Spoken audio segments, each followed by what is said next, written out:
kalau kita inventarisir suku adat di Indonesia gitu ya, mana yang masih masuk dalam kategori hukum yang hidup dalam masyarakat.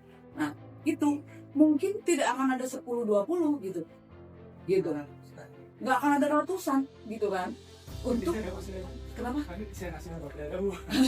Untuk sebagai masuk dalam kategori MHA yang nanti akan berlaku harmonisasi dengan KUHP. Nanti KUHP baru berlaku Januari, dia ditetapkan sebagai masyarakat hukum adat sekarang di RUU MHA, dia nanti menjadi wilayah teritorial adat.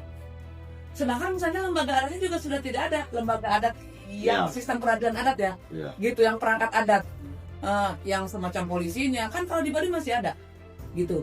Ada Jaro Tangtu, ada Jaro 12, ada semacam itu. Nah, itu kan masih ada yang mereka melakukan penyelesaian gitu. Termasuk di sana masih ada yang disebut dengan kampung dangka, yaitu tempat orang Baduy yang melakukan tindak pidana diasingkan di situ. Ya semacam lembaga pemasyarakatan tapi kampung bentuknya gitu. Kaitannya dengan pemberlakuan KUHP.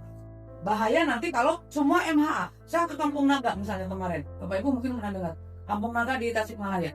Nah, itu kan rumahnya sama kayak Baduy, dia memiliki cara bangun rumah tersendiri gitu. Pintunya ada 2 jejer, satu masuk ke ruang tamu, satu masuk ke dapur. Dapurnya masih pakai hawu gitu. Nah, mereka masih pakai baju adat sebagian. Rumahnya cuma di teritorialnya ada, tapi mereka tidak memiliki sistem hukum yang ada hukum adat sendiri gitu. Mereka ikut ke negara, ikut ke negara. Nah, apakah itu jadi MHA? Menurut saya enggak gitu. Jadi itu kan masyarakat adat aja.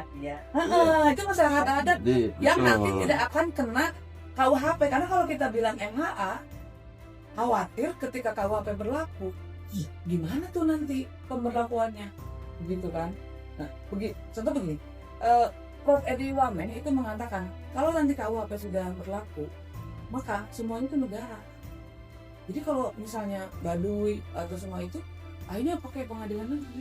Karena semua kejahatan sudah diatur di dalam KUHP. Padahal saya tidak sependapat. Karena tindak pidana adat ya tindak pidana adat.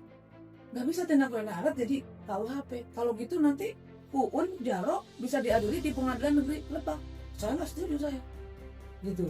Dan saya sampaikan ke Prof. Edi bahwa saya nggak setuju dengan tindak pidana ini adalah jadi negara gitu, tindak pidana adat itu. Yaitu diatur dalam Perda nanti. Perdanya belum ada nih. Nanti diatur dalam Perda. Nanti, jadi gini prosesnya. Ada dulu tadi pengakuan ataupun penentuan inventarisir masyarakat hukum adat itu siapa. Lalu masyarakat itulah yang kemudian dibuatkan Perda. Perdanya Perda tindak pidana adat. Jadi nanti akan ada Perda Lebak misalnya. Tindak pidana adat Baduy itu apa aja? Pencurian, perzinahan. Kan ngapain? Buat apa? Lalu nanti kalau udah begitu, siapa yang nanti akan mengadili? Pengadilan nanti. Oleh siapa? Karena itu tindak pidana ringan, Satpol PP, acara pengusaha singkat, penghinaan menurut saya bagi masyarakat adat. Kok bisa tindak pidana adat jadi tindak pidana ringan, lalu diusutnya oleh Satpol PP? Sedih saya. Tapi ya gimana nih, udah mau berlaku nih, gitu. Jadi menurut saya RUU Masyarakat Hukum Adat ini juga harus mempertimbangkan keberlakuan KUHP nanti di Januari, sehingga nanti akan ada harmonisasi, nggak hanya hak wilayah, nggak hanya pemenuhan hak-hak di bidang perdata lainnya, tapi juga bagaimana dengan kedudukan, dengan kedudukan nanti ketika hukum pidana berlaku, dan itu akan mengancam masyarakat adat Baduy, gitu. Bisa ada pelanggaran hak asasi manusia, kan begitu, ke masyarakat adat Baduy itu sendiri. Gitu Ibu. Jadi saya sepakat dengan Ibu, kita teritorial harus ada. Ya kalau sistem hukum juga. Kalau teritorial kayaknya nggak terlalu rumit lah. Itu Pak. Rumit. Anak Balang Jambi karena nggak punya teritorial.